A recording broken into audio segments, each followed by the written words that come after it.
بسم اللہ الرحمن الرحیم۔ آج پھر ایک دفعہ نیب کورٹ میں میری بھی پیشی ہے، ایک اور مقدمے میں احسن اقبال صاحب کی بھی پیشی ہے، اور حقیقت وہی ہے کہ آج 2.5 سال مجھے ہو گئے ہیں، 2 سال احسن اقبال صاحب کو ہونے لگے ہیں اور کیس نہیں چلتے۔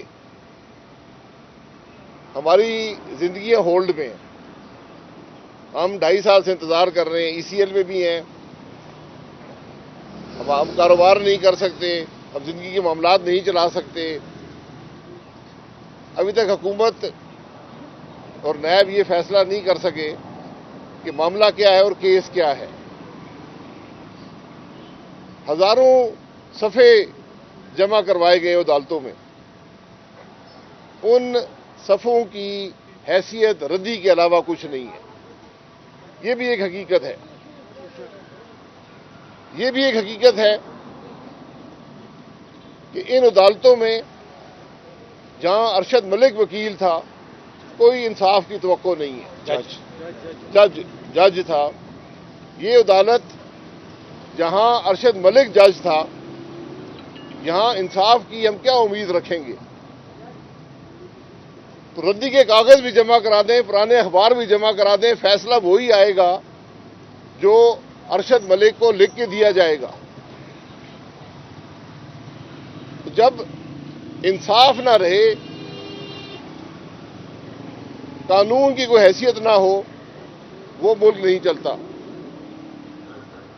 جہاں پر وفاق صوبے پر حملہ آور ہو، صوبے کے اعلیٰ ترین پولیس افسر کو اٹھا کر لے جائے، وہاں پر آپ کون سے انصاف کی توقع رکھتے ہیں؟ کل کیپٹن صفدر صاحب کو تو ضمانت مل گئی، لیکن IG پولیس کو ضمانت کون دے گا؟ اس کی بات کون سنے گا؟ کون سی عدالت سنے گی؟ کیا وہ عدالت میں جانے کے قابل بھی ہے یا نہیں ہے؟ صوبے کا چیف منسٹر کہتا ہے کہ ہمارا اس کیس سے کوئی تعلق نہیں ہے۔ کیس ہے کیا یہ کسی کو علم نہیں ہے، لیکن صبح 7 بجے ہوٹل کے دروازے توڑ کر گرفتاری کی جاتی ہے۔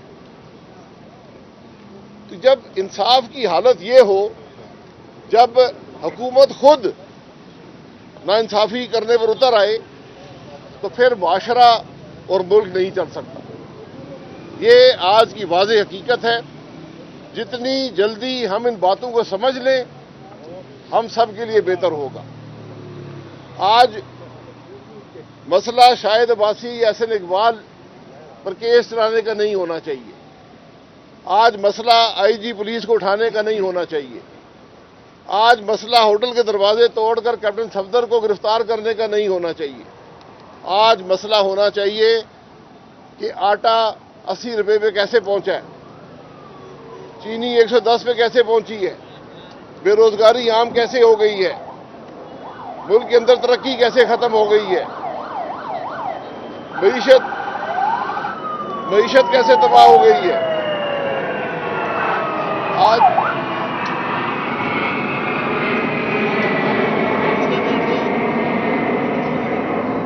آج یہ ملک کے مسائل ہیں۔ پولیس کی گاڑی آتی ہے، سارے مڑ کر دیکھتے ہیں نواں پکھی آیا ہے۔ تو جب یہ ملک کے معاملات ہوں گے تو پھر کیسے چلے گا معاملہ؟ یہ حقائق ہے آج کے۔ ایسا صاحب کوئی گل کر۔ بسم اللہ الرحمن الرحیم۔ جیسے ابھی شاہد صاحب نے آپ کو بتایا کہ ہم 2-2.5 سال سے نیب کے مقدمات کا سامنا کر رہے ہیں، لیکن اس کے اندر کوئی رتی برابر بھی فیکٹ ایسا نہیں ہے کہ جو ہمیں امپلیکیٹ کرے۔ یہ مقدمے عمران احمد نیازی کے ایجنڈا کو پورا کرنے کے لیے انتقام کے اوپر مسلم لیگ نون کو بدنام کرنے کے لیے بنائے گئے ہیں، اور ہمیں پتہ ہے کہ اب جب یہ حکومت پٹ چکی ہے تو گرفتاریوں کا سیزن 2 شروع ہونے والا ہے. ہم گرفتاریوں کے سیزن 2 کے لیے بھی یہ تیار ہیں. ان سے نہ ہمارے حوصلے پست ہوں گے، نہ ہماری جد و جہد پہ کوئی فرق پڑے گا. جتنے جھوٹے مقدمے بنیں گے اتنی ہماری تحریک کو زیادہ ایندھن ملے گا، اتنے زیادہ لوگ لانگ مارچ میں شریک ہوں گے. پہلے کہا جاتا تھا یہ کمپنی نہیں چلے گی، اب میں کہنا چاہتا ہوں کہ یہ کمپنی پٹ چکی ہے. اس کمپنی میں جتنا پٹرول ڈالا جائے گا وہ اس کو مزید آگ لگائے گا. کچھ لوگ کہتے تھے گل ود گئی ہے، میں کہنا چاہتا ہوں کہ گل مک گئی ہے.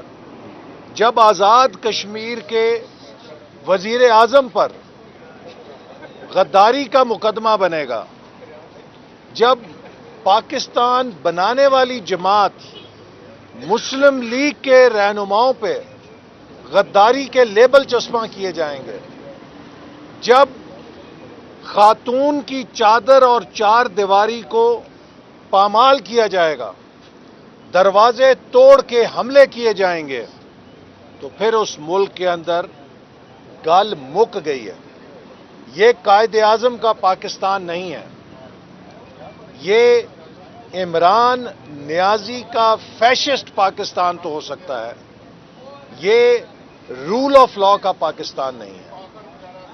جو چیز بحیثیت پاکستانی میرے دل کو کھٹکتی ہے اور ہر محب وطن پاکستانی کو کھٹکتی ہے، وہ یہ ہے کہ عمران احمد نیازی کی قیمت پر، اس کی نالائکی پر، اس کی ناکامی پر، اس کی تباہی کے اوپر پاکستان کے قومی اداروں کا وقار قربان ہو رہا ہے. عمران احمد نیازی، اس کے وزراء بار بار قومی اداروں کے پیچھے چھپ رہے ہیں، بار بار قومی اداروں کا نام لے رہے ہیں.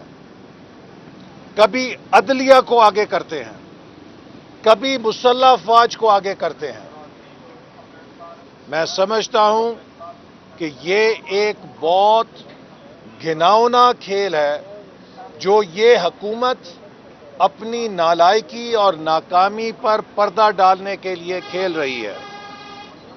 حکومت کو اپنی کارکردگی کا خود جواب دینا چاہیے اور سیاسی میدان میں مقابلہ کرنا چاہیے.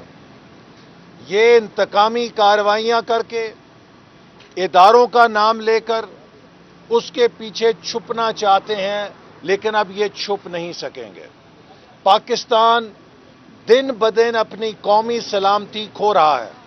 ہماری نیشنل پاور کمزور ہو رہی ہے چونکہ ہماری معیشت تباہ کر دی گئی ہے، ہماری سیاست انتشار میں ڈال دی گئی ہے.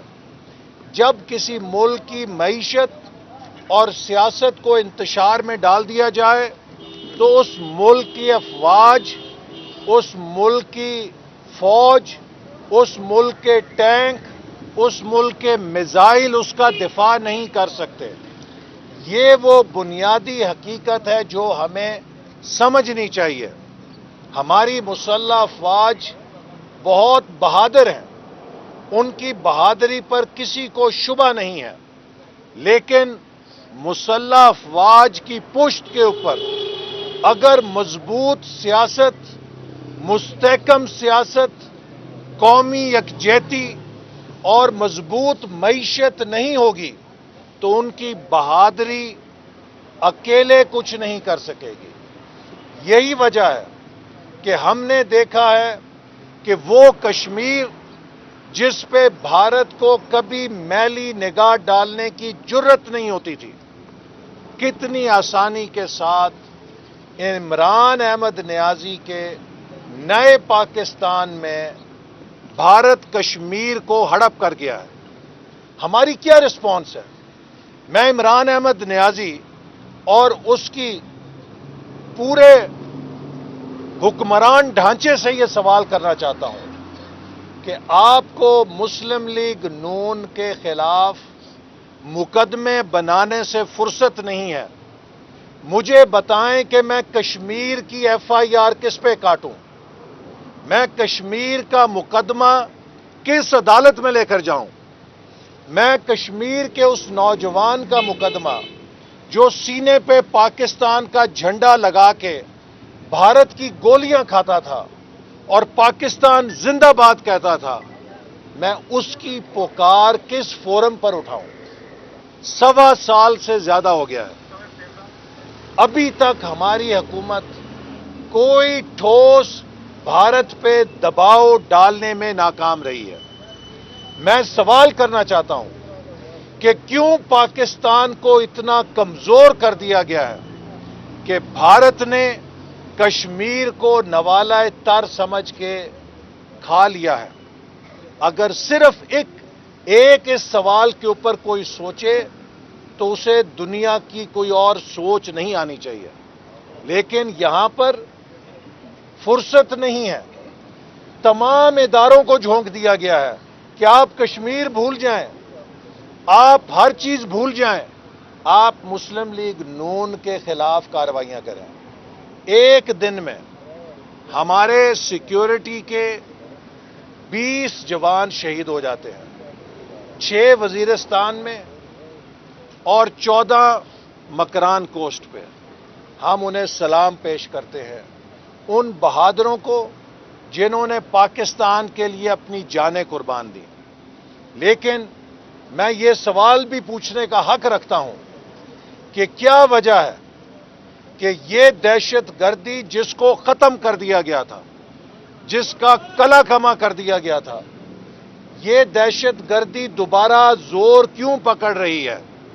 تو میرے بھائیوں، میرے بہنوں، اس کا جواب یہ ہے کہ وہ ادارے جن کا کام دہشت گردی کو شکست دینا تھا، انہیں سیاسی ایجنڈوں میں جھونک دیا گیا ہے۔ انٹیلیجنس بیورو 100% دہشت گردوں کی سرکوبی کرتا تھا۔ ہمارے سیکیورٹی اداروں کو یہ ٹاسک دیا گیا تھا کہ آپ نے کسی کی سیاسی جاسوسی نہیں کرنی، آپ نے سیاسی جوڑ توڑ نہیں کرنا، آپ کے ذمے صرف ایک کام ہے کہ آپ نے اس دھرتی سے دہشت گردوں کو چن چن کے کلا کما کرنا ہے۔ اور آپ نے دیکھا کہ اللہ تعالیٰ نے ان انٹیلیجنس بیسڈ آپریشنز میں نیشنل ایکشن پلان کے ذریعے کتنی کامیابی عطا کی۔ آج نیشنل ایکشن پلان کو ایک طرف رکھ کے نیشنل وکٹمائزیشن پلان بنا دیا گیا ہے۔